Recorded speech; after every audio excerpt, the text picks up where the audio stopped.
Ya Allah, Ya Rahman, Ya Rahim, Engkau ampunilah dosa-dosa kami. Engkau rahmatilah diri kami, keluarga kami dan negara kami. Engkau lindungilah hamba-Mu yang kredit ini daripada segala musibah. Engkau jauhilah diri kami daripada penyakit yang berbahaya dan wabak yang mengancam nyawa. Engkau hindarilah kami daripada bala yang berat dan takdir yang buruk. Ya Allah, Ya Rahman, Ya Rahim, Engkau berilah kekuatan, kecekalan dan kesabaran kepada kami untuk menghadapi dugaan-Mu yang berat ini. Engkau tiupkanlah ketenangan dalam jiwa kami. Sesungguhnya setiap dugaan yang Engkau turunkan kepada kami, Ya Allah, tiadalah ia melainkan untuk meningkatkan ketakwaan dan keimanan kami kepadamu. Ya Allah, Ya Rahman, Ya Syafi, Engkau berilah kesembuhan kepada saudara-saudara kami yang dijangkiti wabak coronavirus, walau di mana saja mereka berada. Sesungguhnya tiada penyakit yang tidak dapat Engkau sembuhkan. Ya Allah, tiada mara bahaya yang tidak dapat Engkau jauhinya dari kami, Ya Allah. Kami bermohon kepadamu, Ya Allah, lindungilah kami, selamatkanlah kami, sejahterakanlah kami. Rabbana zalamna anfusana wa illam taghfir lana wa tarhamna lanakunanna minal khasirin. Rabbana atina fid dunya hasanah wa fil akhirati hasanah wa qina azabannar. Wa sallallahu ala sayyidina Muhammadin wa ala alihi wa sahbihi wa sallam. Walhamdulillahi rabbil alamin.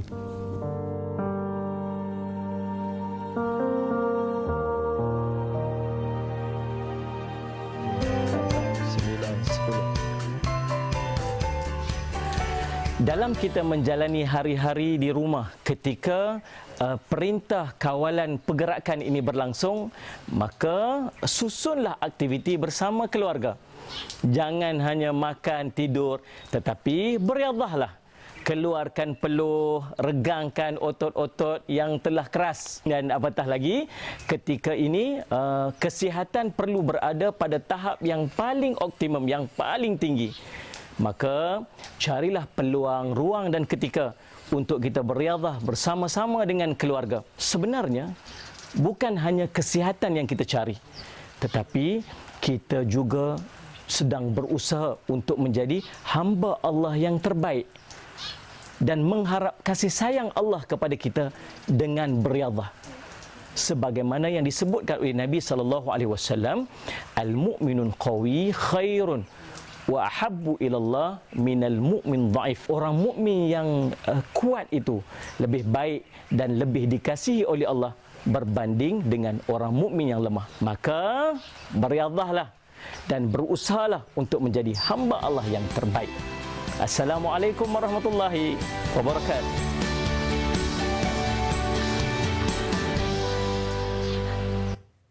Assalamualaikum dan selamat pagi. Kembali kita bertemu dalam MHI Malaysia hari ini, tarikh 9 April 2020 bersama dengan 15 Syaban.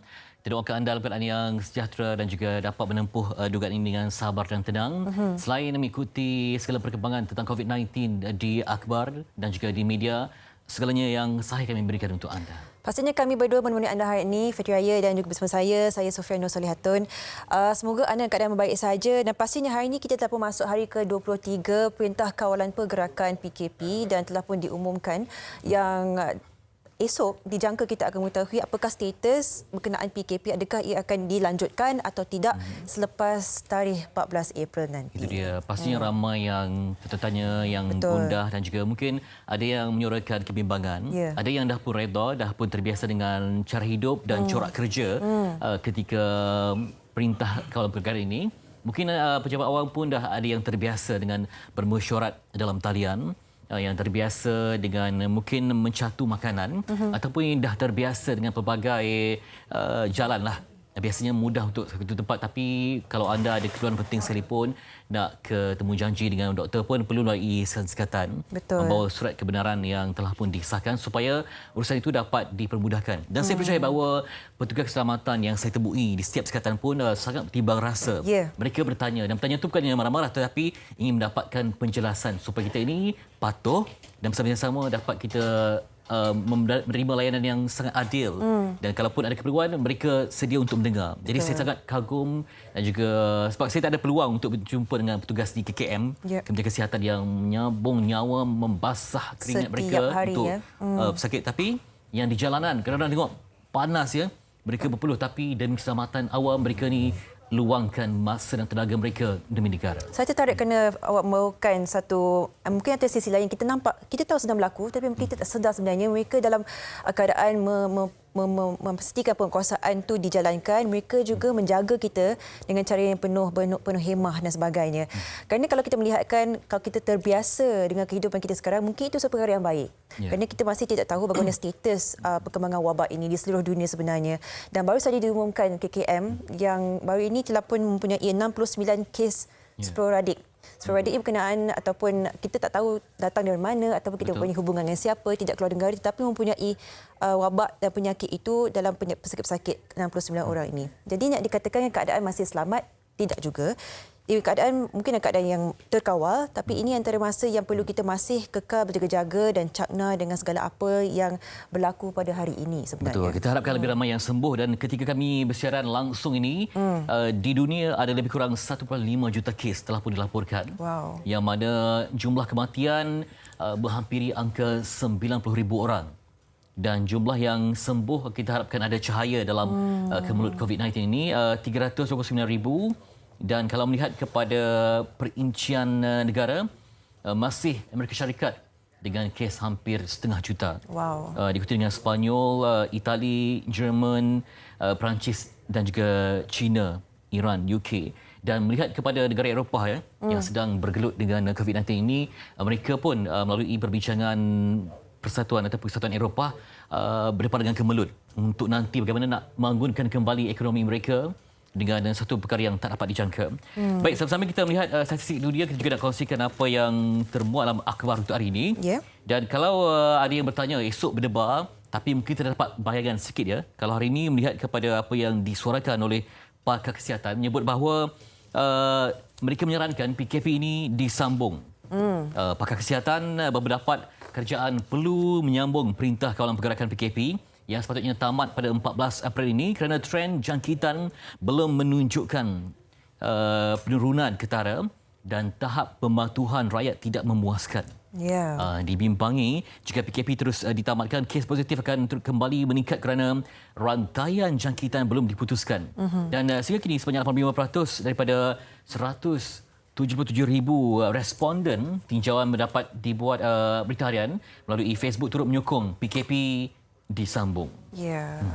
Sejujurnya pasti itu antara salah satu yang perlu kita lihatkan juga. Kita mengikuti isu semasa untuk melihat adakah relevan dan pastinya pada masa kini kita masih melihat kenaikan kes setiap hari. Belum ada satu hari yang tiada kes kematian ataupun penambahan kes.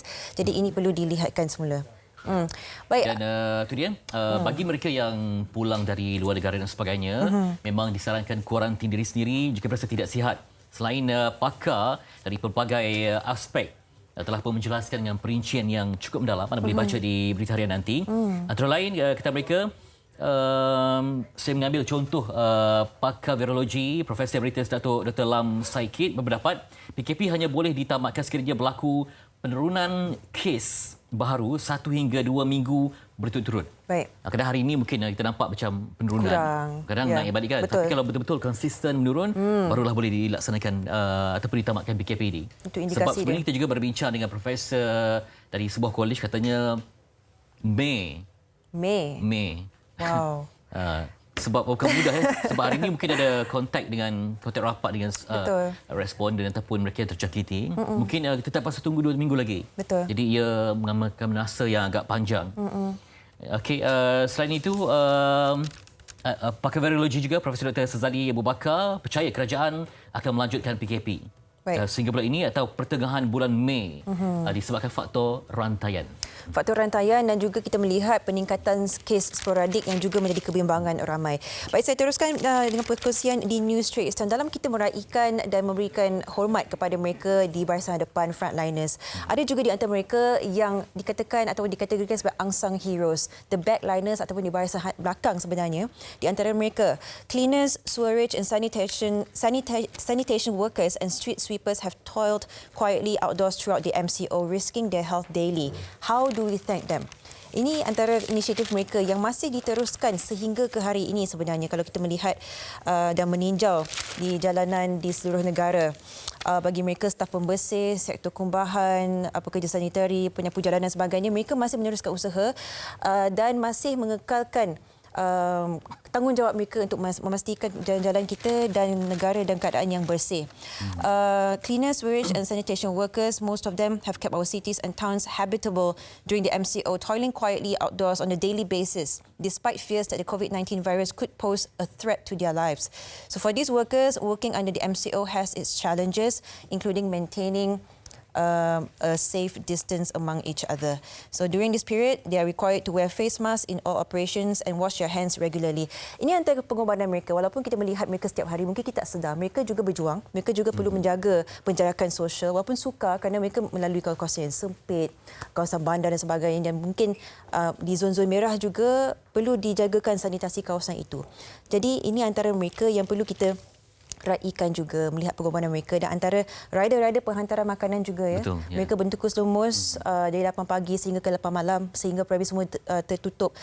Pun mereka masih keluar untuk berjuang memastikan mereka yang mungkin tak ada permintaan yang banyak tu, tetapi jumlah rider agak terhad. Ya, Kadang mereka tak sempat nak rehat. Jadi kalaulah mungkin anda ada resi yang lebih, mungkin dapat buat pesanan yang lebih dan berkenaan itu beri kepada mereka. Kan? Mungkin dalam proses itu tempat mereka menghirup air dan sebagainya. Sebab kita nak bersedekah sepanjang musim ini juga. Betul. Dan di Metro, topeng muka percuma bekalan untuk Sabah dan Sarawak akan dihantar esok.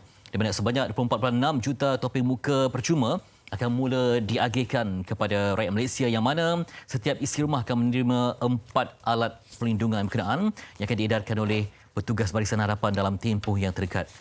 Jadi kita harapkan semuanya dapat dilaksanakan dengan sebaik mungkin melalui kaedah ataupun digariskan oleh kerajaan. Dan ini termasuklah kita punya akses sampai ke kawasan-kawasan yang orang asli dan sebagainya, supaya semuanya menerima manfaat daripada insentif ini. Terutama ketua keluarga yang masih perlu keluar rumah dan sebagainya, mereka memastikan perlu mempunyai topeng mas ini. Anda dapatkan segala informasi di ketiga Ahmad ini, News Straight Eastern, Berita Harian dan Harian Metro. Dan semoga kita kekal cakna dengan segala apa yang perlu kita tahu berkenaan perkembangan wabak ini untuk kita berjaya menghindari dan melawan wabak COVID-19. Ya, antara cabaran kita ialah tentang virus berita palsu.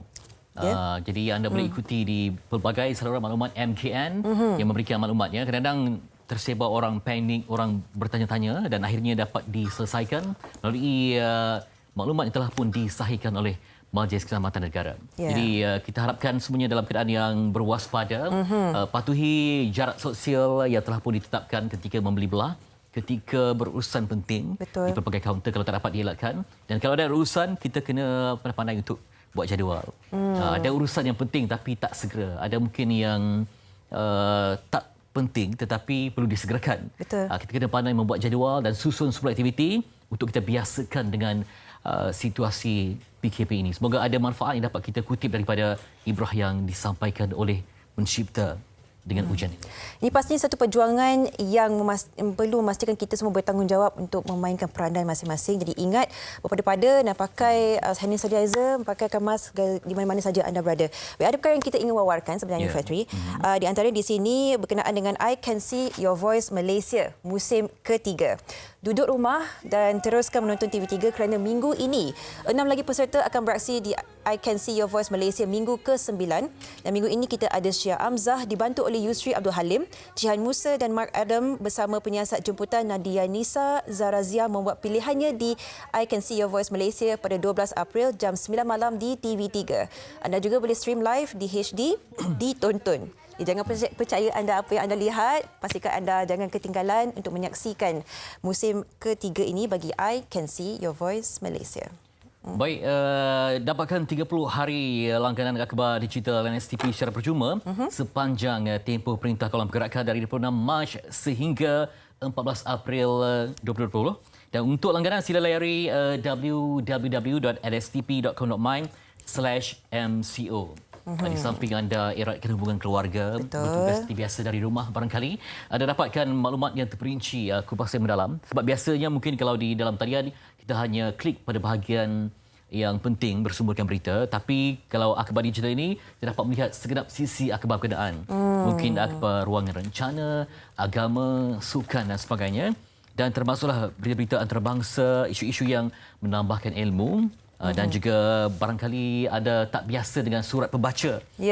Inilah peluang untuk membaca secara percuma sehingga 14 April 2020. Pastinya yang terkini dan tersahih. Baik, kita akan berehat seketika. Sebelum itu, kita akan saksikan bingkisan ini yang disediakan oleh wartawan Faris, pesanan khidmat selebriti tanah air. Mari kita saksikan. Hai, Assalamualaikum, salam sejahtera. Saya Epul Rozah dari Drama Band. Selamat pagi kepada semua penonton-penonton Malaysia hari ini.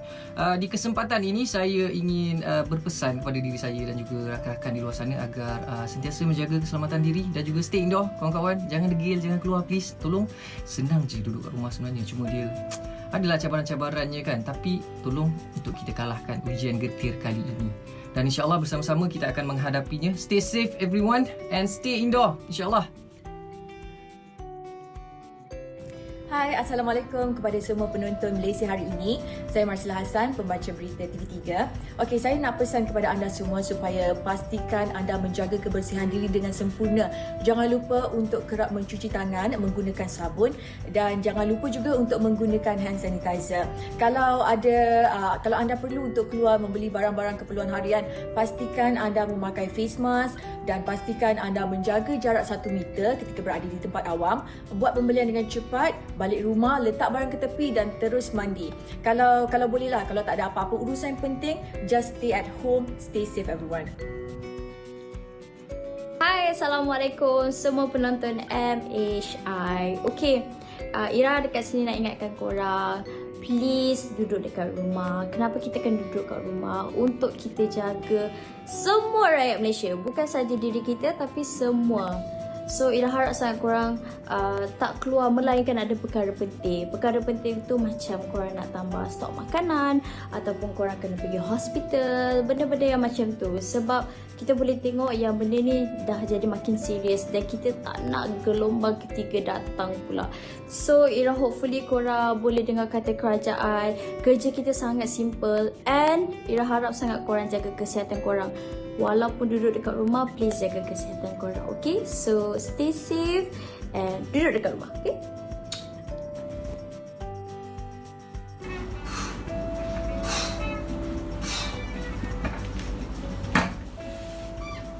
Hai Malaysia, saya DJ Dave, istimewa untuk penonton MHI TV3. Di rumah kita boleh buat macam-macam kerja. Kita boleh bersenam, kita boleh menulis, kita boleh membaca dan kita boleh berkebun. Saya di sini dengan ikhlas hati ingin mengucapkan syabas dan tabik dan salut pada semua doctors, nurses yang bertukus lumus, bekerja kuat untuk menyelamatkan ramai pesakit COVID-19. We will win, insyaAllah. Kita akan berjaya menghapuskan COVID-19, insyaAllah. Pelbagai pihak tampil untuk memberikan inspirasi dan juga panduan kepada kita semua supaya ada maklumat yang dapat kita manfaatkan. Dan ketika kami siaran langsung ini di dunia, setiap orang meninggal pada setiap minit berita dilaporkan. Jadi kita doakan yang terbaik semoga akan berakhirnya wabak COVID-19 ini. Dan di MHI kita akan terus berbincang tentang Selangor gempur COVID-19 dan bersama dengan Menteri Besar Selangor Yang Amat Berhormat Datuk Seri Hamidie Syari. Terima kasih bersama kita di MHI. Sama-sama. Baik, kita pun gusar melihat perkembangannya, sentiasa menantikan berita yang terkini. Tapi demi terus survive dalam kehidupan yang bercabar ini, kita melihat pentingnya peranan pelbagai pihak yang berswadaya, berpadu idea dan tenaga dari segi kewangan, komitmen yang lain untuk memastikan rakyat dapat hidup seperti biasa di samping industri juga dapat berkembang maju. Jadi mungkin dapat Dr. Sri ceritakan pakej rangsangan yang disediakan oleh Negeri Selangor yang juga melihat ada hala tujuannya sendiri di samping kita bekerjasama dengan Kerajaan Persekutuan. Pasti ada mungkin rakyat tertanya apakah perbezaan antara dua pakej ini, silakan. Terima kasih Fitri. Selangor telah mengumumkan 2 pakej rangsangan yang kita katakan atau yang kita namakan sebagai pakej rangsangan Selangor Prihatin dalam usaha menangani kesan-kesan dan dampak langsung daripada epidemik ini. Justru pihak kerajaan negeri merangka 2 pakej rangsangan. Pertama, kita telah mengumumkan sejumlah 128 juta dan selebihnya bernilai lebih 200 juta dan keseluruhan kedua-duanya bernilai 400 juta. Dalam pakej rangsangan pertama, kita menumpu kepada mereka-mereka yang terkesan secara langsung daripada penyebaran pandemik ini. Antaranya ialah frontliner, doktor dan juga petugas kesihatan dan juga penjaja-penjaja kerana mereka telah kehilangan pendapatan secara tiba-tiba. Dan pada hari ini sebenarnya kita telah memulakan pembayaran RM500 kepada peniaga-peniaga yang terkesan dengan anggaran sekitar 50,000 peniaga-peniaga boleh mendapat limpahan daripada pengumuman kerajaan negeri. Dalam pakej kedua yang dirangka oleh pihak kerajaan negeri sebenarnya mempunyai 3 sektor. Sektor pertama adalah menangani pandemik ini sendiri secara lebih serius dengan beberapa inisiatif yang telah diumumkan. Yang kedua, sekali lagi membantu meringankan beban mereka-mereka yang terkesan. Kali ini kita letakkan beberapa kelompok-kelompok lain seperti petani dan keluarga kepada frontliner dan tidak ketinggalan kepada mereka-mereka yang didapati positif penyakit ini. Ini ada dalam pakej rangsangan kedua. Dan ketiga, kita telah memulakan beberapa inisiatif dan pandangan kita khususnya untuk mengembalikan kehidupan kita kembali kepada kehidupan sebelum COVID-19 supaya industri dan perindustrian kita seperti beberapa kemudahan-kemudahan yang kita tawarkan kepada industri melalui pakej tanah dan juga penyelesaian secara menyeluruh, Fitri. Ya, dan stream dari pakej yang diwawarakan tadi melihat bahawa ada sisi komplimen saling melengkapi dengan apa yang telah pun digariskan oleh Persekutuan. Jadi macam mana Selangor sendiri dengan wawasan yang jelas untuk komplimen apa yang telah pun dilaksanakan? Ya, sudah pasti dalam keadaan perang kita berdepan dengan COVID-19 ini kita harus berganding bahu dan kita harus menyatakan solidariti bersama-sama untuk menangani hal tersebut. Sebab itu elemen-elemen yang kita tawarkan dalam pakej rangsangan kedua terutamanya. Sebab yang pertama kita umumkan lebih awal daripada pengumuman federal adalah untuk menampung beberapa ruangan-ruangan yang negeri Selangor rasakan perlu untuk kita bantu. Antaranya apabila Kerajaan Persekutuan mengumumkan bantuan RM600 kepada frontliner di kalangan doktor dan petugas kesihatan, kerajaan negeri cuba untuk membantu penjagaan anak-anak frontliner ini di kalangan petugas-petugas kesihatan. Jadi daripada bentuk itulah yang kita akan selarikan. Dan juga ada perkara lain yang kita tidak umumkan sebagai contoh.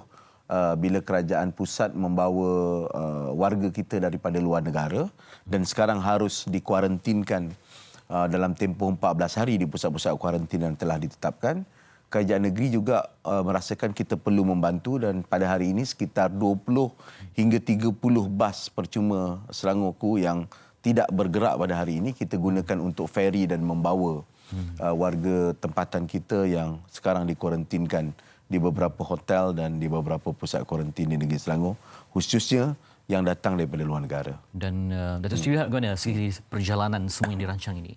Yang melibatkan tenaga kerja yang di depan dan juga yang di belakang pun memainkan peranan yang saling padu. Alhamdulillah, saya percaya di sebalik kita berdepan dengan kesukaran dan kegetiran saat ini, kita mempunyai beberapa peluang.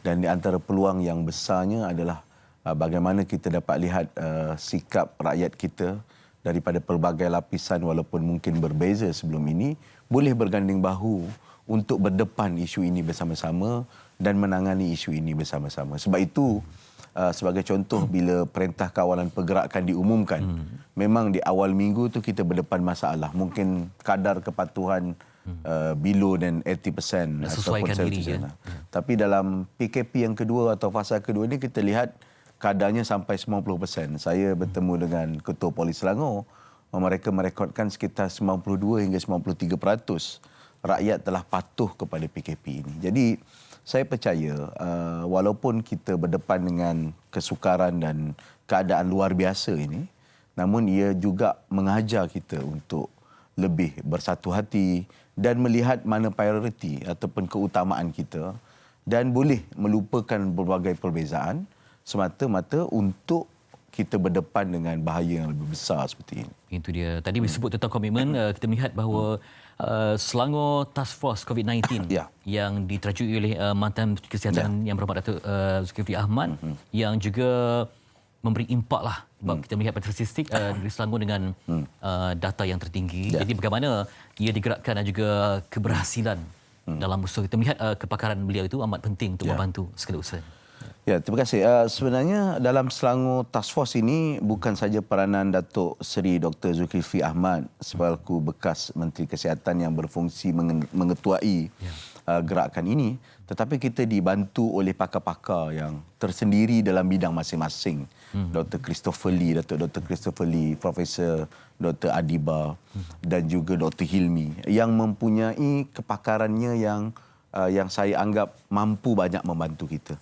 Apa yang paling penting bagi saya ialah task force dia cuba juga komplement peranan yang telah dilaksanakan oleh Kementerian Kesihatan. Ya, tidak bercanggah. Ya, di saat Kementerian Kesihatan saya rasa pada ketika ini bergelut dan berdepan dengan pertarungan yang luar biasa bagaimana mereka harus melengkapkan usaha-usaha pemulihan di pusat-pusat pemulihan kita seperti hospital dan klinik.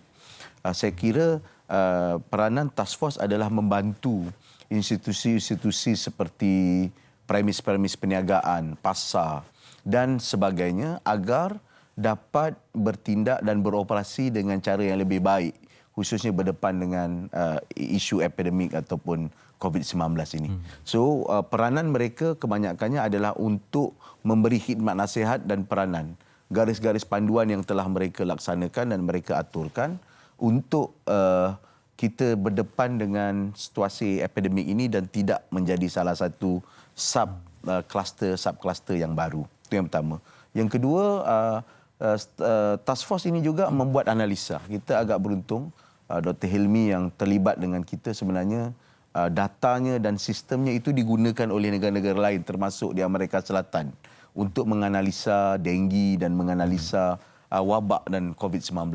Jadi beliau telah menggunakan sistemnya di sini dan kali ini kita telah mempunyai titik-titik merah yang lebih banyak. Di bilik gerakan kita dapat kenal pasti titik-titik merah dan daripada titik merah itulah lahir inisiatif untuk mass saringan ataupun saringan awam yang kita akan lebih buat yang kita akan laksanakan dalam tempoh 1-2 hari ini kerana kita percaya salah satu daripada mantra WHO untuk menepani epidemik ini ialah dengan test. So kita cuba implement pendekatan ini dengan meletakkan peruntukan lebih kurang 1.34 juta untuk mass test yang kita akan laksanakan dalam masa terdekat. Ya, maksudnya kita perluaskan lagi jumlah responden yang disaring itu demi kebaikan.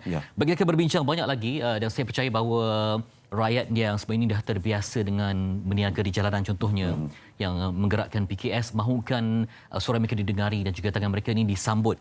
Akan kita bincangkan bagaimanakah pakej Selangor Perkhidmatan ini mampu untuk menolong rakyat biasa yang berjuang dalam saat diuji wabak COVID-19. Selepas ini di Malaysia kita bersambung seperti nanti.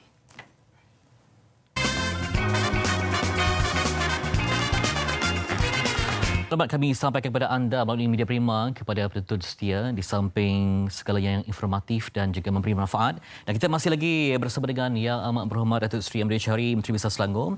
Dan tadi kita berbincang pelbagai aspek yang membawa kepada kemaslahatan bersama. Dan kita melihat banyak skim yang telah pun dilaksanakan. Dari segi peduli sihatnya, membantu warga kampus yang terkesan, sehinggalah kepada pakej Selangor Prihatin ini yang juga menurut rakyat biasa yang berada di PPRT sehingga kepada yang menggerakkan industri kecil dan sederhana, semuanya dibantu dengan cara yang tersendiri. Jadi pastinya kerajaan negeri tidak mahu ada yang tertinggal di sebalik perjuangan dalam diuji wabak COVID-19 ini. Ini memang sesuai dengan janji saya sebaik saya jadi Menteri Besar dulu. Ucapan sulung saya yang menerima jawatan tersebut dengan rasa penuh insaf. Kita cuba meletakkan sasaran supaya no man left behind. Tidak ada yang akan tertinggal dalam arus pembangunan ini. Apatah lagi ketika kita berdepan dengan situasi yang getir ini. Malahan kerajaan juga bukan hanya membantu daripada sudut keuangan. Beberapa pakej ataupun inisiatif dalam fasa yang kedua menumpu kepada kegiatan-kegiatan sosial dan aktiviti di rumah. Sebagai contoh, kerajaan negeri peruntukkan RM700,000 untuk kita memberikan tuition dan e-learning ataupun pendidikan elektronik kepada anak-anak kita daripada darjah 1 sampai kepada tingkatan 5 di negeri Selangor. Dan pakej ini kita buka selama sebulan secara percuma kepada mereka kerana pengalaman saya sendiri yang mempunyai anak, selain daripada mak dia dan ibu dia yang duduk di rumah untuk mendidik, mereka juga memerlukan bahan-bahan tambahan lain. Semalam juga dan hari ini kerajaan negeri anjurkan e-games ataupun cyber games dalam bentuk online juga dengan hadiah yang menarik. Saya percaya ia telah memberikan impak kerana kerajaan negeri berfikir dalam keadaan PKP ini apa tindakan-tindakan yang dibuat.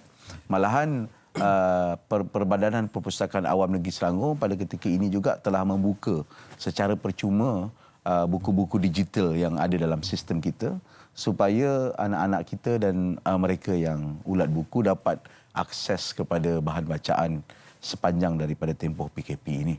Sebab itu kerajaan negeri cuba melihat segenap aspek.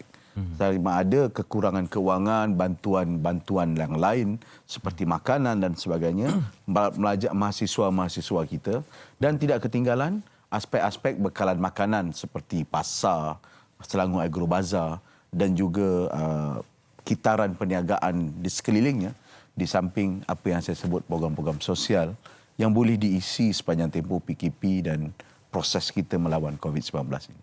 Walaupun kita duduk di rumah dan juga kita nak biasakan the new normal ini, pastinya kita juga mahukan kehidupan yang produktif sebagai contohnya kalau seorang ibu yang tak dapat keluar bekerja masih lagi dapat menyantuni anak-anak yang perlu belajar dan sebagainya. Jadi kita juga melihat keperluan untuk membantu golongan petani peternak yang membekalkan kudrat mereka, hasil tani mereka demi kelangsungan rantai makanan itu. Jadi bagaimana dibantu golongan ini? Kerana saya difahamkan ada pelbagai bantuan diberikan dari segi benih-benih yang dibentukkan, peralatan supaya mereka ini kekal relevan di saat kita diuji dengan pandemik ini. Okey, untuk pertanian kita ada 3 inisiatif.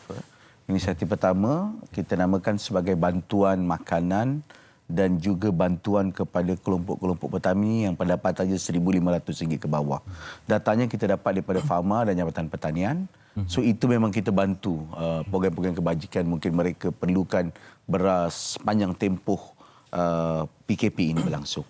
Yang kedua, kita juga mempercepatkan bantuan-bantuan peralatan benih kepada petani, nelayan yang berdekatan dengan peruntukan sekitar 1.5 juta dan kita akan mulakan bantuan itu pada hari ini sebenarnya ataupun semalam sebenarnya kita sudah mula agihkan bantuan-bantuan yang diberikan.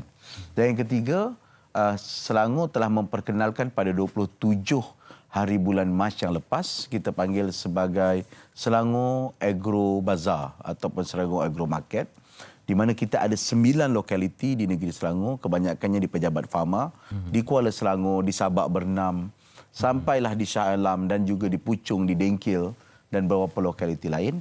Di sana kita akan meletakkan bahan-bahan makanan ataupun barang-barang basah yang kita ambil daripada petani-petani dengan harga yang sekitar 20 hingga 30% lebih murah daripada harga di peringkat pasaran. Alhamdulillah, sambutannya baik, penjarakan fizikalnya juga berlaku. Dalam masa yang sama kita juga mula menggalakkan penghantaran makanan melalui Perkhidmatan Bungkusit dan beberapa agensi penghantaran yang lain, dan online buying yang dilakukan oleh publik juga mula meningkat pada hari ini. Jadi saya lihat apa yang dibuat oleh kerajaan negeri sikit sebanyak mampu mengurangkan, lambatkan. Kalau kita lihat kes-kes sayur-sayur yang dibuang, berita-berita yang tersebar tu, alhamdulillah kita tangani dengan agak berkesan melalui pakej rangsangan kedua. Itu dia. Dan Selangor ni gerbang kepada pelbagai industri sama ada yang berimpak tinggi maupun kepada yang sedang bertatih, pengusaha mikro dan PKS. Jadi kadang-kadang mereka ni dah mula merancang sejak awal tahun tak jangka pandemik ini berlaku. Jadi bagaimana kadang-kadang dah ada perancangan mungkin yang terlibat dengan bazar Ramadan dan sebagainya. Jadi mereka ni nak mengubah dari segi tradisi dah biasa berdepan dengan pelanggan, tiba-tiba nak beralih kepada contohnya macam Ramadan katakanlah. Jadi macam mana mereka ni dapat dibantu walaupun dalam pencarakan fizikal yang tersebut tadi masih ada peluang untuk mereka ni terima latihan secara online supaya hasilnya mereka itu yang telah pun dirancang sekian lama dapat juga dibantu. Bukan end game tetapi ada sinar di sebalik wabak ini. Ya, sebab itu ketika membentangkan pakej rangsangan kedua, saya menyebutkan dua istilah yang saya kira boleh kita terokai di sini.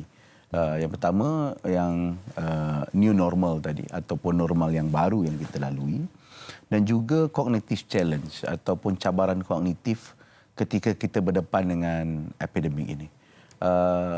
Kita bukan hanya berdepan dengan perang quote unquote, bagaimana mengurangkan dan melengkuk melandaikan keluk sebagaimana yang selalu disebutkan, tapi bagaimana kita berdepan dengan situasi seperti ini dan kita mampu untuk menghasilkan outcome ataupun hasil yang positif, dan juga bagaimana kalau perkara ini berterusan dalam tempoh 4 bulan, 5 bulan, setahun ke hadapan. Justru saya percaya cognitive challenge ini adalah cabaran yang paling besar kepada kita untuk adaptasi, mengguna pakai dan menyesuaikan dengan persekitaran. Sebab itu saya percaya ada beberapa elemen yang kita boleh gain di sini. Antaranya smart administration ataupun smart state ataupun smart city yang pernah kita impikan. Ini adalah ruangan terbaik. How serious kita terhadap smart state? Adakah kita telah bersedia terhadap pelaksanaan smart state di Malaysia? Adakah sistem sokongan kita ini bersedia? Nampak gayanya kita sudah ada watak-watak dan ada potensi yang bagus. Dan sebab itu bila bazar Ramadan kita batalkan, elakkan perhimpunan ramai. Semalam saya dah umumkan ada kerjasama dengan syarikat Grab dan beberapa syarikat lain sudah mula mendekati kita untuk menganjurkan bazar Ramadan. Dan ini saya kira satu new normal yang baru yang ada potensi yang sangat positif dan juga merupakan satu peluang dan ruang kerja yang sangat kreatif yang mungkin kita anggap sebelum ini sebagai picisan.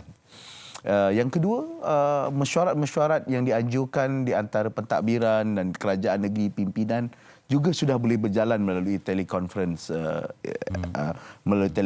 sama ada melalui Google Meet ataupun Skype ataupun Zoom. Dan ini saya percaya juga membuka ruangan baru bagaimana teleconference dan perpisahan jarak kita itu boleh bukan menjadi halangan dan kekangan untuk kita meneruskan inisiatif dan juga meneruskan urusan seharian kita. Jadi saya anggap peluang yang sinar yang Saudara Fitri sebutkan itu memang ada, cuma bagaimana kita masuk ke arahnya, mengadaptasi dengannya dan bersedia untuk cabaran kerana ini adalah sebahagian daripada masa depan. Itu dia strategi dan juga berkenaan sekali mesej penting pesanan kepada rakyat Selangor khususnya yang betul MHI. Ya, walaupun kita nanti Ramadan tanpa tarawih bukanlah alasan untuk kita menyambung kasih Suatu suara kepada yang menonton pada pagi ini. Okey, kepada seluruh rakyat Malaysia dan terutamanya rakyat negeri Selangor, sekali lagi saya harapkan kita terus patuh kepada PKP ini. Insya-Allah kerajaan akan berusaha bersungguh-sungguh untuk memastikan segala kelengkapan dan keperluan di kalangan rakyat, sama ada yang asas ataupun keperluan-keperluan permohonan dan permintaan dapat kita penuhi. Tapi yang pentingnya kita harus duduk kekal di rumah, kita kena jarakkan dengan orang lain pada waktu ini saja, kerana ini adalah cara yang terbaik untuk kita perangi dan landaikan keluk COVID-19 ini. Semoga kita berjaya, insya-Allah. Masih ada peluang untuk kita berhari raya, masih ada peluang untuk kita bertemu sanak saudara selepas ini. Syaratnya anda kena tinggal di rumah, disiplin dan keluar hanya jika sangat perlu. InsyaAllah kita akan bersama menang dalam perang COVID-19 ini. Tadi landaikan teluk dan kita sama-sama usaha untuk mengusir gelombang pandemik COVID-19. Terima kasih. Diucapkan kepada Yang Amat Berhormat Datuk Seri Amiruddin Syari Menteri Besar Selangor, harapan untuk menggempur COVID-19. Semoga ada wawasan yang jelas sidar untuk kita semua. Dan selepas ini kita akan break seketika dan banyak lagi perkongsian akan kita bawakan kepada anda. Selain kita nak berkongsi tentang pelbagai inisiatif sanitasi diri dan juga pelbagai lagi maklumat untuk kita majukan di sebalik ujian COVID-19 ini. Selepas ini di MHI kita berehat seketika. Okey. Terima kasih. Hai semua penonton MHI, Azaria kat sini nak ucapkan kepada anda supaya teruskan duduk kat rumah dalam tempoh PKP ataupun Perintah Kawalan Pergerakan ini, dan yang paling penting sentiasa jaga diri anda, jaga kesihatan, kerana itu yang penting bila kita duduk kat rumah ni. Objektif kita adalah untuk melandaikan graf penularan wabak COVID-19 dan mengelakkannya daripada terus tersebar. Untuk Azaria sendiri bekerja sebagai wartawan ni, saya masih bekerja dalam tempoh PKP ini, tapi yang penting adalah anda mempunyai surat kebenaran daripada pihak berkuasa. Dan kalau anda macam saya masih lagi kena pergi bekerja dalam tempoh ni, apa yang paling penting kita ingat adalah kita sentiasa walaupun bekerja kita tetap ikut peraturan, antaranya guna hand sanitizer, sentiasa cuci tangan, kekalkan jarak dengan rakan sekerja, dan kalau berada di tempat yang ada ramai orang sentiasa pakai face mask. Okey, Azaria nak pergi dulu. Jangan lupa hashtag kita jaga kita, hashtag duduk rumah dan hashtag stop COVID-19. Hai, Assalamualaikum. Khas kepada semua penonton MHI, saya Syarul Rizwan. Saya harap anda semua dalam keadaan yang baik-baik di sepanjang tempoh PKP ini. Kita sekarang ni berada di fasa kedua, jadi saya harap semua sudah bersedia, especially dari segi mental. Apa yang boleh saya kongsi kepada semua, kita serapkanlah vibe positif dengan kita supaya apa cucuk ni? Okey, supaya kita lebih happy. Saya tahu ramai yang mungkin tertekan memikirkan apa yang akan jadi selepas ni. InsyaAllah kita kena banyak-banyak berdoa dan make sure kita ikut saranan kerajaan untuk berada di rumah. Banyak benda yang boleh buat kat rumah. Contohnya main anak. Okey, jangan lupa hashtag duduk di rumah, hashtag kita jaga kita, dan juga hashtag stop COVID-19. Take care semua. Assalamualaikum warahmatullahi wabarakatuh. Hai semua, apa khabar? Yang nak harap anda semua berada dalam keadaan sihat-sihat sahaja. Okey, sepanjang tempoh PKP ni ada pelbagai aktiviti yang korang boleh lakukan di rumah. Selain daripada masak dan makan bersama-sama, beribadat bersama-sama, bersenam bersama-sama, Yana nak galakkan anda juga untuk membaca. Okey, pastikan anda sentuh buku, tak kisahlah satu ke dua ke, asalkan anda membaca. Okey, sebab selama ni mungkin kita beri alasan yang kita sibuk bekerja, tak sempat nak baca buku. Jadi sekarang ni, tempoh PKP ni dah tak ada alasan lagi, okey? Dan untuk Yana secara peribadi, Yana sedang menghabiskan buku ini, iaitu World's Greatest Wonders. Dia macam-macam ilmu, macam-macam info menarik tentang dunia yang Yana dapat pelajari daripada buku ni. Jadi pastikan anda juga membaca. Okey? Stay safe, stay at home, jaga diri, jaga keluarga anda. Hashtag kita jaga kita. Assalamualaikum. Bye. Baik bos, baik. Saya pastikan projek ni jadi. Wah, maaflah saya kerja dari rumah sekarang ni. Tak dapat nak balik kampung waktu-waktu macam ni. Abah faham nak. Kita haruslah bersatu tangani kes ini. Saya memilih untuk tidak pulang ke kampung kerana sayangkan keluarga saya. Tidak keluar negara, tidak keluar bersenam. Elakkan menghadiri jamuan atau ke restoran. Sila gunakan servis penghantaran makanan mahupun membeli belah secara online. Duduk rumah, jangan keluar. Dan jangan keluar. Itu sedikit sebanyak pesanan yang kita ingin sampaikan di Malaysia hari ini. Terima kasih kerana masih bersama kami di Malaysia hari ini, dan setentunya bagi segmen ini kita akan membincangkan berkenaan inisiatif sanitasi diri, bagaimana kita ingin memastikan kita sentiasa dalam keadaan selamat dan bersih. Dan bersama kami di talian pada kali ini Profesor Dr. Chia Yok Queen, Timbalan Pengarah Pusat Hubungan dan Jaringan Industri Universiti Putra Malaysia. Selamat pagi, salam sejahtera Profesor. Selamat sejahtera. Sihat ya? Sehat. Baik. Saya pun baik juga. Terima kasih kerana bersama kita pagi ini, Profesor. Kita ingin membincangkan berkenaan inisiatif ini di mana kita difahamkan bahawa telah pun diwujudkan hand sanitizer ataupun sanitizer tangan ini untuk digunakan barisan hadapan dan juga bagi mereka yang memerlukan. Boleh kongsikan sedikit bagaimana idea ini sebenarnya tercetus pada mulanya, Profesor? Okey, idea tercetus apabila didapati kekurangan dan ketiadaan hand sanitizer serta pelindung muka di pasaran akibat pemberhentian operasi kilang dan pembekalan bahan-bahan berkaitan susulan daripada PKP. Tambahan pula terdapat keperluan hand sanitizer untuk mahasiswa UPM yang tidak dapat pulang kerana PKP serta staf dan petugas barisan hadapan UPM. Baik. Oleh itu, beberapa pensyarah bersama pegawai sains serta pegawai pelaksana dari Jabatan Sains Perubatan, Fakulti Perubatan dan Sains Kesihatan UPM yang juga dikenali sebagai DMAT Scientist Group telah memulakan inisiatif ini untuk menghasilkan hand sanitizer ini dan pelindung muka bagi memenuhi keperluan tersebut. Seiring dengan aspirasi UPM iaitu berilmu berbakti. Baik. Mungkin ada penonton kita yang tertanya juga ya, bagi pelindung muka ataupun face mask ini mungkin tidak digunakan oleh orang awam. Jadi kalau kita tunjukkan di sini yang berada di set dan di dalam tangan saya ini adalah memang secukup-cukupnya sesuai digunakan dan memberikan perlindungan penuh bagi mereka yang bertugas di lapangan ya, Profesor? Ya, betul. Mungkin boleh kongsikan juga bagi kita daripada segi formulasi hand sanitizer ini, adakah ia bertaraf yang berbeza, mungkin grade yang lebih kuat lagi untuk dipergunakan bagi mereka di barisan depan, Profesor? Untuk makluman Sofia, bahan-bahan formulasi ini amat penting. Bahan-bahan yang kami gunakan ni adalah mengikut formulasi yang disarankan oleh Pertubuhan Kesihatan Sedunia WHO, iaitu tanpa mengandungi sebarang bahan pengawet, pewangi ataupun bahan tambahan lain. Penyediaan formulasi hand sanitizer ini dilakukan dalam persekitaran yang bersih dan menggunakan kaedah aseptik sepenuhnya agar produk ini dijamin selamat diguna untuk semua lapisan masyarakat. Baik. Profesor, kita difahamkan juga telah pun banyak yang telah pun dihasilkan untuk penggunaan mereka di barisan hadapan dan juga warga UPM. Setakat ini berapa banyak botol yang telah pun dihasilkan ya bagi hand sanitizer ini?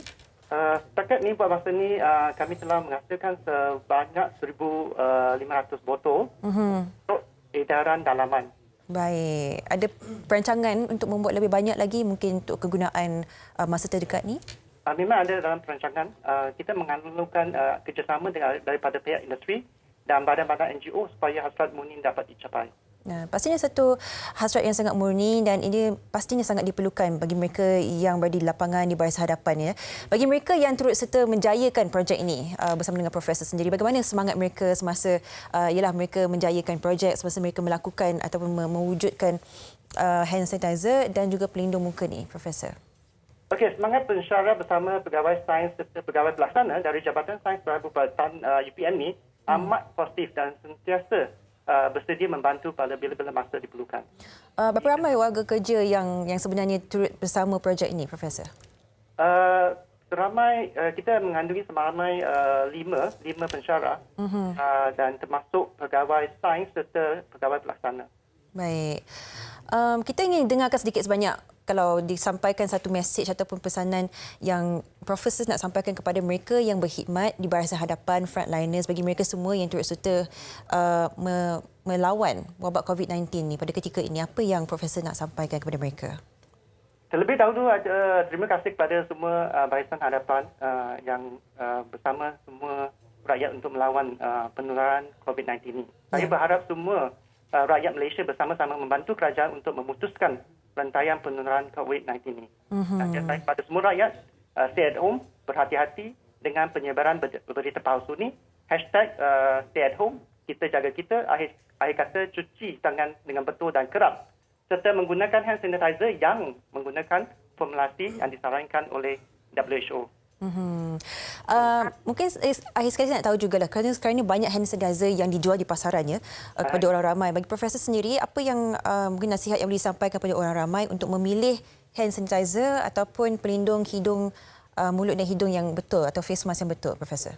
Ya, memang terdapat banyak brand di pasaran. Yang paling penting kita lihat dalam hand sanitizer ni, kandungan isi kandungan dia.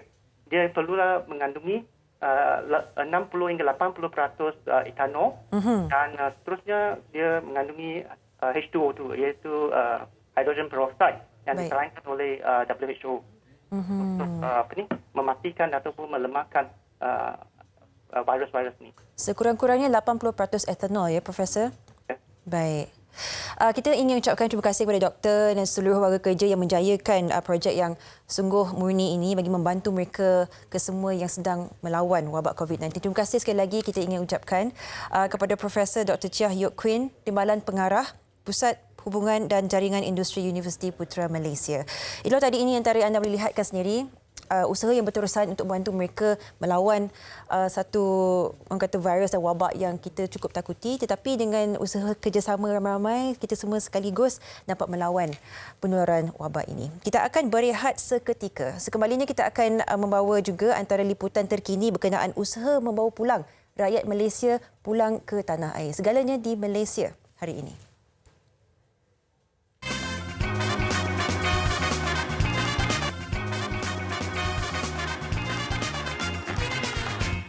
Baik, kembali bersama kami di Malaysia hari ini dan seperti disebutkan tadi, kita akan membincang dan mengetahui apakah status terkini berkenaan usaha untuk membawa pulang rakyat kita pulang ke ibu negara ataupun tanah air. Dan bersama saya hari ini, saya perkenalkan yang berbahagia Datuk Wan Zaidi Wan Abdullah, Ketua Protokol Merangkap Ketua Pasukan COVID-19 Kementerian Luar Negeri. Assalamualaikum Datuk. Waalaikumsalam Sofia. Sihat ya setakat ni? Alhamdulillah. Pastinya satu tempoh yang cukup sibuk untuk Datuk dan Kementerian sendiri ya? Ya, betul. Mungkin dimulakanlah. Mungkin kita ingin tahu berapa ramai sebenarnya rakyat kita yang telah pun selamat pulang ke tanah air kita pada ketika ini, Datuk. Okey, terima kasih Sofia. Assalamualaikum, salam sejahtera. Waalaikumsalam. Apabila Malaysia mengenakan perintah kawalan pergerakan dalam pada masa yang lebih kurang sama juga, banyak negara telah memulakan langkah-langkah yang sama atau mengenakan sekatan-sekatan seperti penerbangan, sekatan sempadan dan sebagainya, menyebabkan keseluruhannya kita dapat kumpulkan seramai 8,333 orang terkandas di luar negara. Rakyat Malaysia ini bukannya yang berada di sana kerana mereka tinggal di sana, tetapi mereka berada di sana kerana lawatan jangka pendek, contohnya melancong dan sebagainya. Jadi jumlah ini kita kumpulkan sehingga kini seramai 8,333. Wow. Jadi alhamdulillah setelah 3 minggu kita melakukan usaha dan Kementerian Luar Negeri sememangnya diberi peranan untuk membantu rakyat Malaysia di luar negara sana yang mana terkandas untuk dibawa pulang. Jadi alhamdulillah kita mencapai kejayaan setakat ini hampir 90% rakyat Malaysia yang terkandas di luar negara telah pun berjaya dibawa pulang. 90% tu memang angka yang sangat memberikan semangat saya. Datuk, kita faham juga bagi mereka yang masih terkandas, mungkin berkongsi apa kekangannya sebenarnya terdapat prosedur tertentu di negara lain. Kita bercakap antara hubungan dua negara dan penerbangan dan sebagainya, mungkin ada kekangan tertentu yang betul Sofia. Secara umumnya peringkat awal kita berusaha untuk membawa pulang atau membantu membawa pulang rakyat Malaysia ini menghadapi pelbagai cabaran. Dan saya rasakan walaupun kita ada mungkin baki 10% lagi, memang cabarannya lebih tinggi. Memandangkan mereka ini berada di negara-negara yang sukar untuk kita sampai. Sebagai contoh, mereka ini berada di negara Montenegro sebagainya, di mana tidak ada kedutaan Malaysia di sana. Baik. Ataupun negara Jamaika yang mana dia terletak di sebuah pulau yang agak sukar untuk dicapai ataupun untuk pergi ke sana sekiranya tidak ada penerbangan. Jadi apabila penerbangan semua diberhentikan oleh negara tersebut, jadi untuk Kementerian Luar Negeri memberikan bantuan secara langsung amat sukar, meskipun kalau kita kata kita boleh sediakan bantuan keuangan sekalipun, tapi apakah cara untuk mereka dibawa keluar daripada negara tersebut adalah amat sukar. Jadi kita ada lagi 910 orang baki daripada 8,333 tadi untuk dibawa pulang. Tapi alhamdulillah cabaran ini insya-Allah kita akan hadapi. Beberapa negara yang kita telah kenal pasti untuk kita dahulukan. Ya. Pastinya kita memerlukan kerjasama juga di antara negara lain untuk membantu rakyat kita yang berada di sana kan. Mungkin apakah yang setakat ini status bantuan ataupun kerjasama bersama dengan negara lain ini untuk membantu kelangsungan hidup rakyat kita di negara mereka pada ketika ini, Datuk? Secara umumnya kita memang memerlukan bantuan negara-negara di mana rakyat Malaysia terkandas. Ya. Yang pertama adalah untuk memastikan mereka itu dibenarkan terus berada di sana sementara kita membantu mereka untuk pulang ke Malaysia. Yeah. Sebagai contoh di tengah negara itu mungkin visa mereka untuk tinggal sana telah tamat. Yeah. Dan yang kedua untuk mendapatkan kebenaran kerajaan di negara-negara tersebut untuk melakukan misi ataupun bantuan membawa balik rakyat Malaysia. Sebagai contohnya, apabila rakyat Malaysia terkandas di satu buah bandar di sesuatu negara, itu mungkin jarak antara bandar tersebut dengan pejabat kedutaan amat jauh. Setengahnya sehingga menjangkau 10 ataupun 12 jam perjalanan. Jadi negara-negara ini setengahnya telah melakukan perintah ataupun melaksanakan perintah kawalan pergerakan juga. Jadi untuk untuk kita sampai kepada target sasaran ataupun rakyat terkandas ini amat sukar. Yeah. Jadi cabaran-cabaran, jadi kita memerlukan bantuan daripada kerajaan tuan rumah supaya dibenarkan.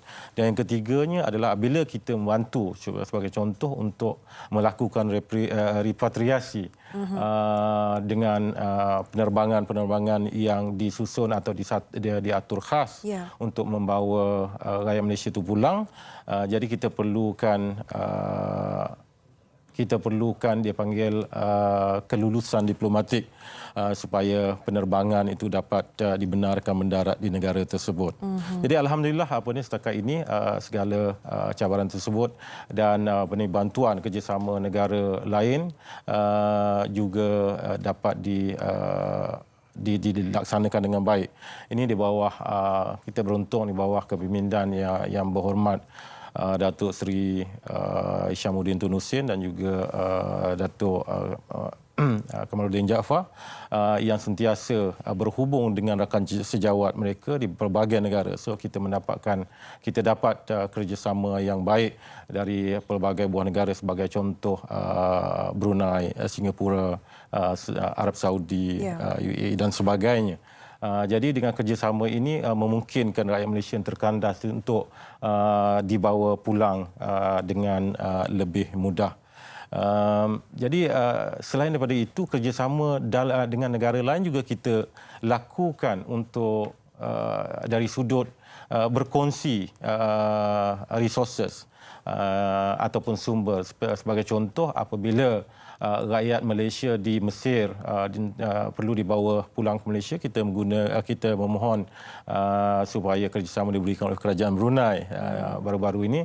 Dan manakala apabila rakyat Malaysia yang berada di contohnya di Cambodia baru-baru ini kita membawa juga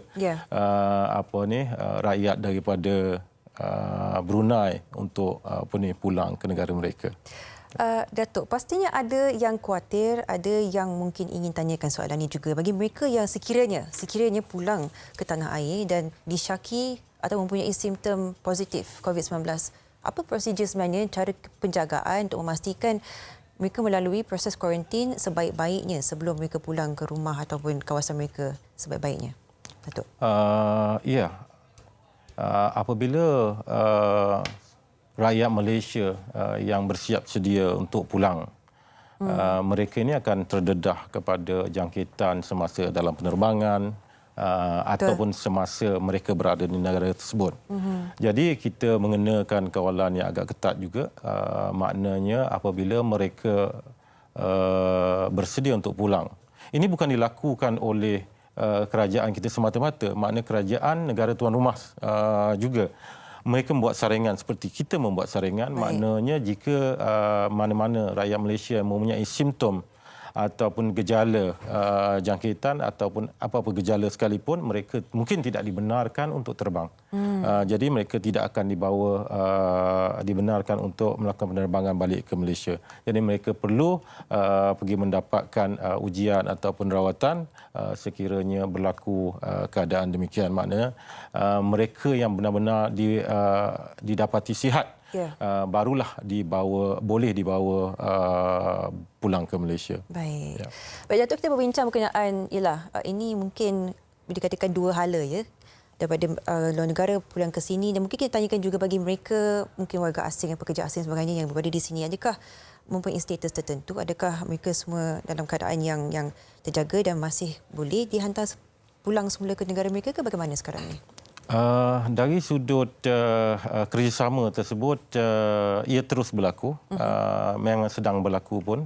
Kalau kita melihat dari sudut umumnya, Malaysia antara beberapa buah negara sahaja yang mengambil berat secara khusus rakyat mereka yang terkandas di luar negara. Baik. Jadi tidak banyak negara yang apabila berlaku sekatan-sekatan seperti ini, mereka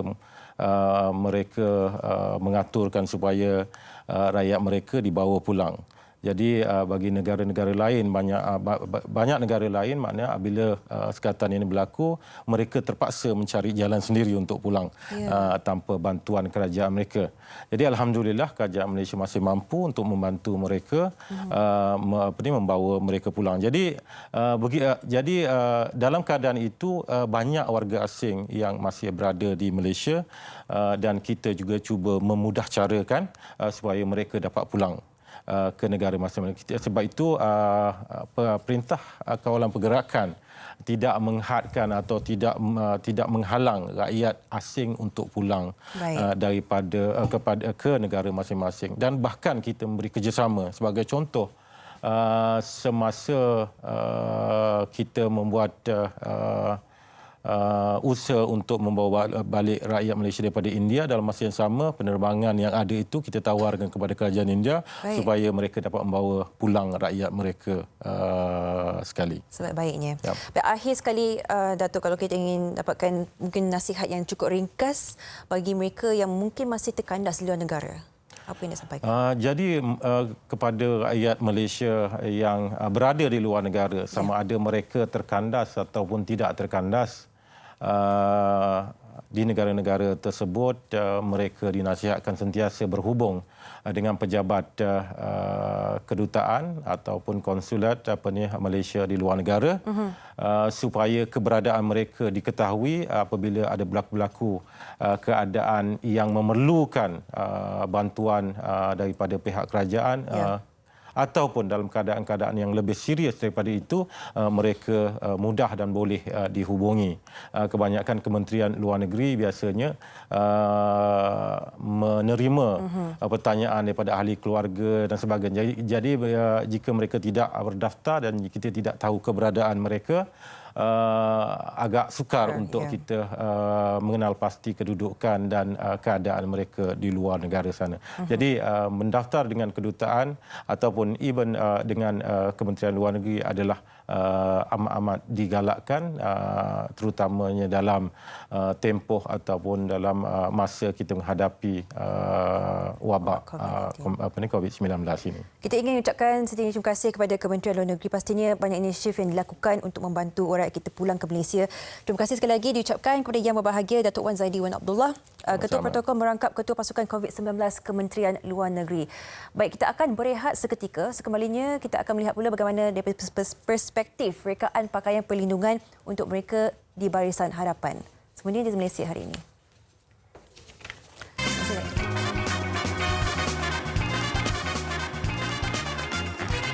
Keluarga Makcik Kiah dan COVID-19. Ini Ayub, Rosna, Makcik Kiah, Gaya dan Siti.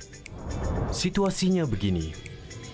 Ayub merupakan menantu Makcik Kiah yang baru pulang dari luar negara atas urusan kerja. Semasa tiba di lapangan terbang, Ayub telah diarahkan oleh pegawai kesihatan untuk terus kuarantin diri di rumah selama 14 hari sebagai langkah pencegahan COVID-19. Ayub mengabaikan arahan tersebut. Setibanya di rumah, Ayub memeluk anak dan isterinya, Rosnah. Selepas 2 hari, Ayub mula mengalami batuk. Ayub, kes indeks. Rosnah, jangkitan generasi pertama. Rosnah kemudian menjumpa ibunya, Makcik Kia, untuk memberikan barangan yang dibeli oleh Ayub dari luar negara. Mereka berinteraksi dengan rapat, bersalaman dan bersentuhan. Makcik Kia, jangkitan generasi kedua. 3 hari selepas itu, Gayah, iaitu jiran Makcik Kia, datang melawat Makcik Kia yang sedang demam. Mereka berinteraksi dengan rapat dan bersentuhan sambil menggosok-gosok mata dan hidung. Gayah, jangkitan generasi ketiga. Gayah kemudian pergi ke pasar untuk membeli barang keperluan. Semasa di pasar, Gayah telah berjumpa dengan kawan baiknya, Siti. Mereka berinteraksi dengan rapat dan bersalaman. Siti merupakan seorang pengidap diabetes. Siti, jangkitan generasi keempat. Maka dalam situasi ini, keluarga Makcik Kia tanpa sedar telah menjangkitkan COVID-19 kepada 4 generasi jangkitan, iaitu Ayub, Rosnah, Makcik Kia, Gayah dan juga Siti. COVID-19 mudah berjangkit dari individu ke individu lain. Golongan warga emas dan individu yang mempunyai penyakit kronik adalah lebih berisiko untuk mendapat jangkitan COVID-19 yang lebih serius, iaitu mengalami gejala dan komplikasi penyakit yang lebih teruk. Bagaimana kita boleh putuskan rantaian jangkitan ini? Ini langkahnya. Kuarantin diri di rumah selama 14 hari selepas pulang dari luar negara. Jarakkan diri 1 meter dari orang lain. Amalkan etika batuk dan bersin yang betul. Kerap cuci tangan menggunakan air dan sabun atau hand sanitizer. Disinfeksi permukaan yang kerap disentuh dan akhir sekali, pakai penutup mulut dan hidung jika bergejala. Bersama-sama, kita boleh putuskan rantaian jangkitan COVID-19.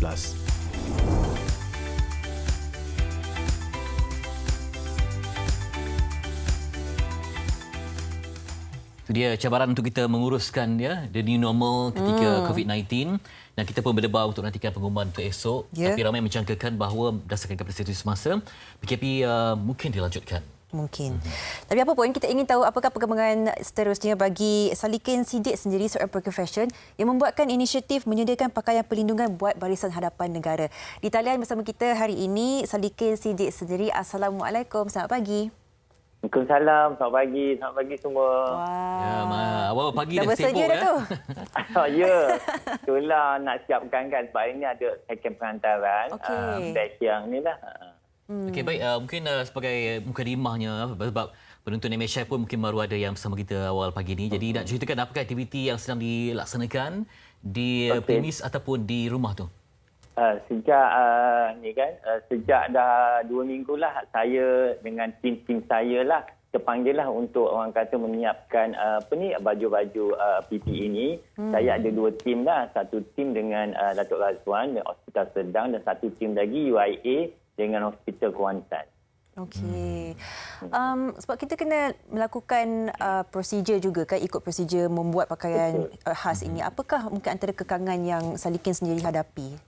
Sebab saya mula-mula sebab benda ni banyak, so saya terpaksa orang kata masuk dalam Facebook untuk minta bantu rakan-rakan designer lain pun ada, tukang-tukang jahit pun ada.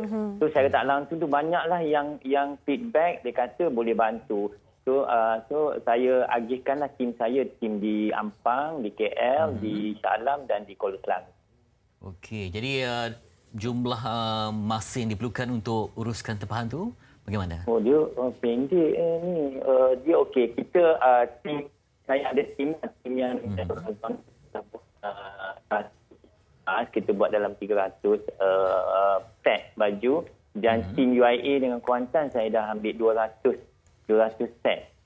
Dalam selalunya saya agih-agihkan dengan tim, satu tim ada yang 5 orang, dan juga kita distribute, lepas tu saya agih-agihkan, dan juga dalam masa saya target selalunya dalam 5 hari ke 10 hari untuk satu selai, satu set. Wow, agak lama juga ya sebenarnya.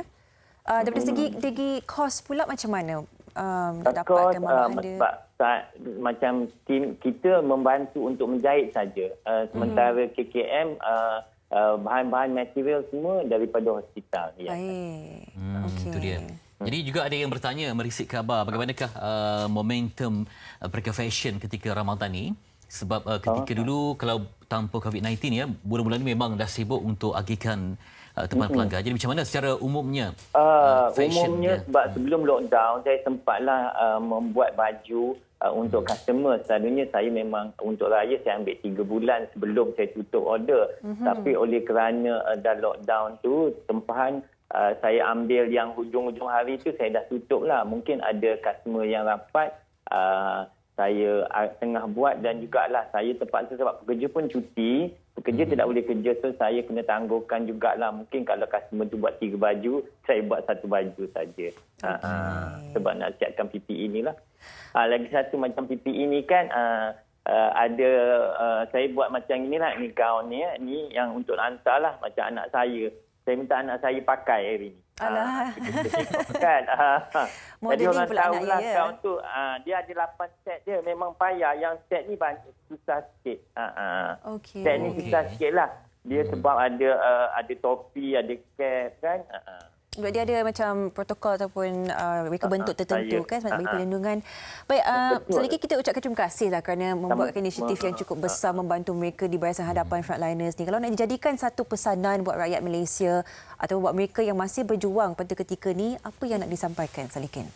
Okey, saya sampaikan inilah maksudnya bagi mereka-mereka lah, bukan mereka fashion saja. Dan ia orang kata bagi kepada semua siapa-siapa yang pandai menjahit seperti Makcik Kia ataupun industri jahitan, bukan di industri fashion saja, untuk menolong negara untuk menyudahkan pakaian PPE ini. Inilah masanya untuk yang ada skill jahit itu dapat membantu negara dan juga fund lain begitu.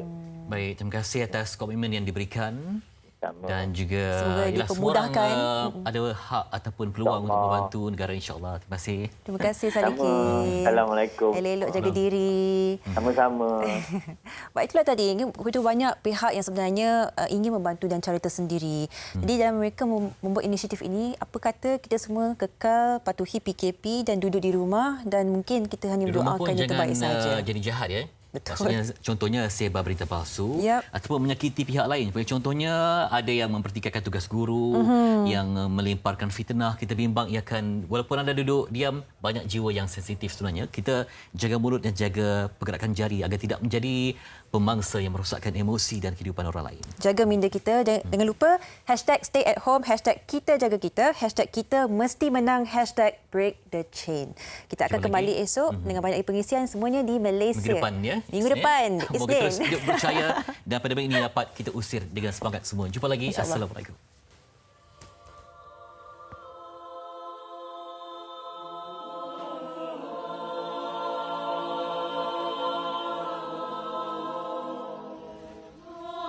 Music makes us smile. Music brings us together. Music gives us hope. We will see tomorrow together. Your attention.